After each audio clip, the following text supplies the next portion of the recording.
Clash of Clans gets a lot of awesome features added with every update, from new buildings, troops, to entirely new villages. However, sometimes updates fall flat, or a feature is simply not that useful or exciting. Today, we're looking at the most underwhelming updates in Clash history. Not the worst by any means, just those moments that left players disappointed. Let's do this. July 2016. Probably the smallest update in Clash of Clans history was the July 2016 update.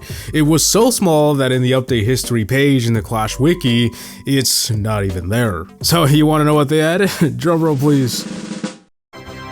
Level 14 Archer Tower and level 8 Giant. That's it. That was the whole update. Now, understandably, players were incredibly underwhelmed, especially how prior to the update, they posted on Facebook that in the next update, a troop was getting a new level.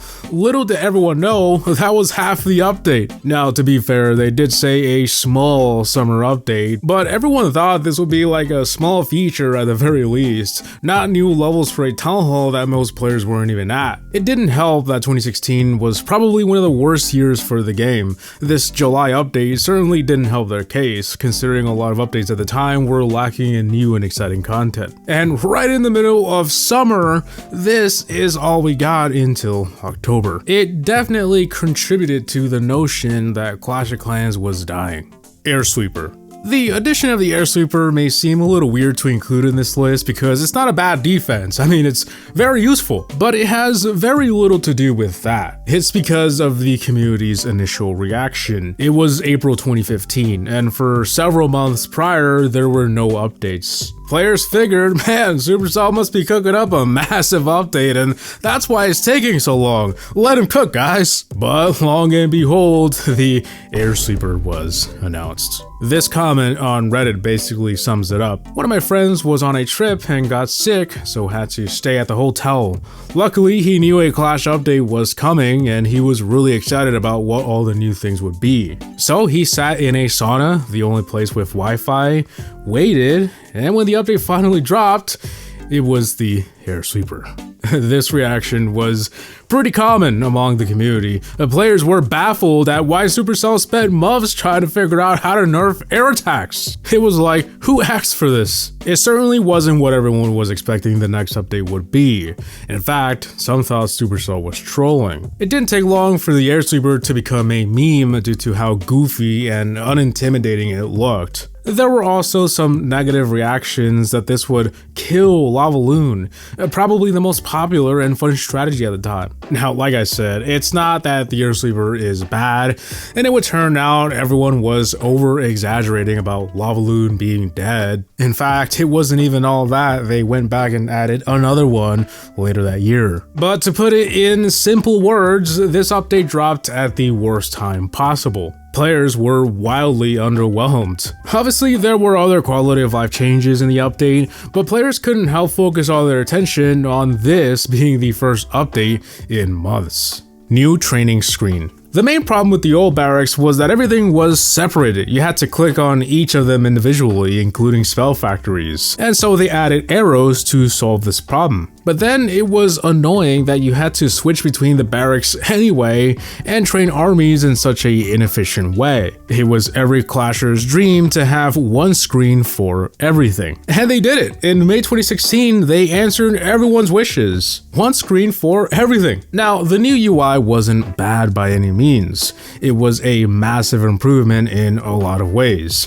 I'd be lying if I said everyone hated it, but it was certainly underwhelming and not exactly what players imagined this long-awaited redesign would be. The main issue with this new UI was that you not only still had to train the armies between each barracks individually, but also there was a lot going on with many small buttons. And seeing as the average phone size in 2016 was incredibly small, it's understandable why everyone was frustrated. Fortunately, just 4 months later, they redesigned the entire thing again, fixing those two main issues and adding even more features like Quick Train. For many years after, it remained the exact same, showing how much better this version was. 12th Clashiversary.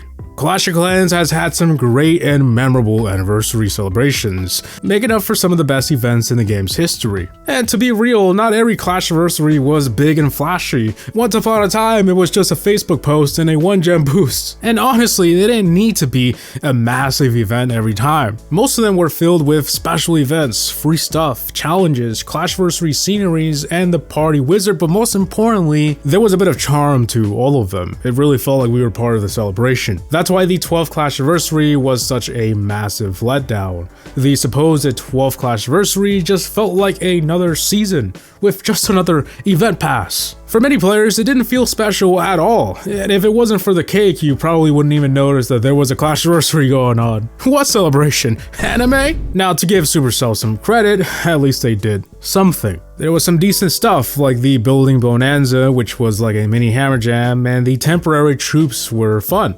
But compared to the 7 Clashiversaries that came before it, it was missing so much, and most importantly, it didn't have that Clashiversary feel. Many players felt that it was underwhelming, boring, or disappointing. It's easily the most forgettable of all the anniversaries. Gembox. The gem box itself is great. I think it'd be crazy to say that free gems was disappointing somehow, but what was a letdown was the fact that it didn't even work. So the bulk of the update was hero abilities, and while that was cool, you gotta understand the average town hall was like 5 or 6 at the time. Much more were interested in the other main feature, this new obstacle that would give you free gems, the gem box. However, on update day, it was announced that the gem box had to be disabled due to a bug. The bug in question was that some players were opening them and getting nothing. Now, a few lucky players did get to open one and successfully get 20 gems, but unless you got really lucky, you were gonna have to wait until they fixed it.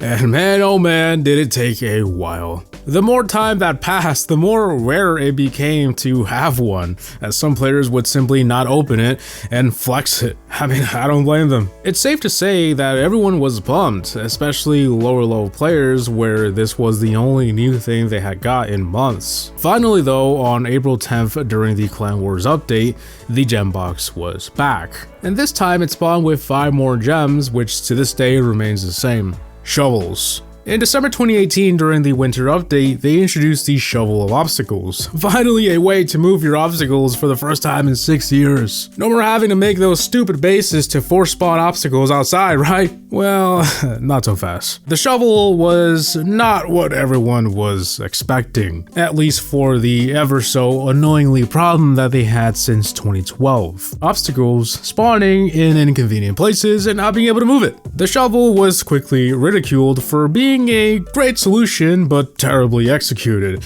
It was basically a $5 magic item that could move your obstacles once. By no means it was a terrible addition, it's just not what players imagined would be the solution to this problem. It felt like Supercell was trying to cash in on everyone's complaints. Underwhelming would be an understatement. Players were straight up disappointed. Luckily, after some community feedback, they did start to sell them for incredibly low prices, and they also started to give them away during special events, challenges, and clan games. In 2022, Shovels went through a redesign that allowed you to move obstacles at any point, and some argue that it should have been like this the entire time. But yeah, it probably had the worst launch out of any of the magic items. Recruitment Tool and Clan Notice. One of the best things about having global chat back in the day was being able to find a clan or recruit members, and you could talk to them then and there. It was so simple, yet it worked amazingly well. But when global chat was removed, they had to add something to replace that aspect of the game. And so we got the Recruitment Tool. Many players felt that the feature was half-baked, to say the least.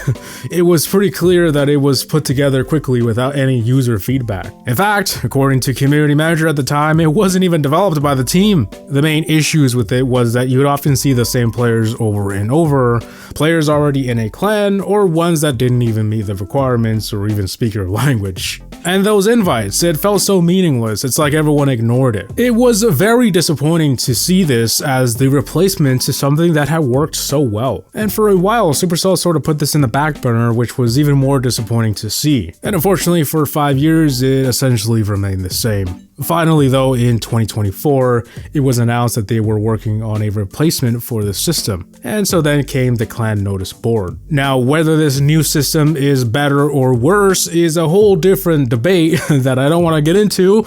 I'll just say I believe it's an improvement in some ways, but a downgrade in others. And it seems I'm not the only one with that opinion. Maybe if they had like an in-between both of them, it would have been great. It's safe to say players were expecting Supercell to just fix the old system and actually make it useful, update it to be better. But perhaps these options feel underwhelming because they're trying to replace something that worked so well.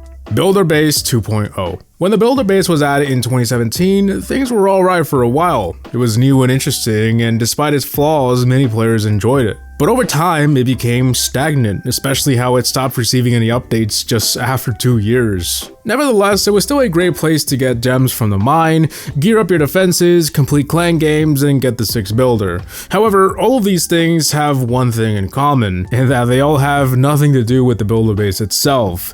You just have to be there to complete them. But by late 2022, there was a glimmer of hope. Supercell had confirmed that the Builder Base was getting a complete redesign in 2023. This was exciting news, and players were hyped to find out what this new and improved Builder Base will look like. In May 2023, the update finally dropped, and let's just say there were mixed feelings. Now, how fun the Builder Base turned out to be after the 2.0 update is very subjective. I personally still don't play it, but I know a lot of people do. But the general consensus is that it still has many of the same flaws as before, and this left a lot of players underwhelmed and disappointed by the overhaul. But the most disappointing part of it all was that they didn't address the main issue with the Builder Base: its lack of purpose. Unlike the clan capital, where you can advance in the home village by playing it and vice versa, unless you really like the Builder Base's theme and gameplay, which by the way there's not much of, there is no reason to play. This issue has plagued the Builder Base since the start, and it's unclear what the future of the Builder Base looks like. But yeah, that is my list of the most underwhelming updates in Clash history. Let me know if you agree or feel like I missed something. Surely there's some more updates that some may consider underwhelming. With that being said, I hope you guys enjoyed today's video, but hey, YouTube thinks you'll like this next video, so check it out. As always, happy gaming outs. Peace.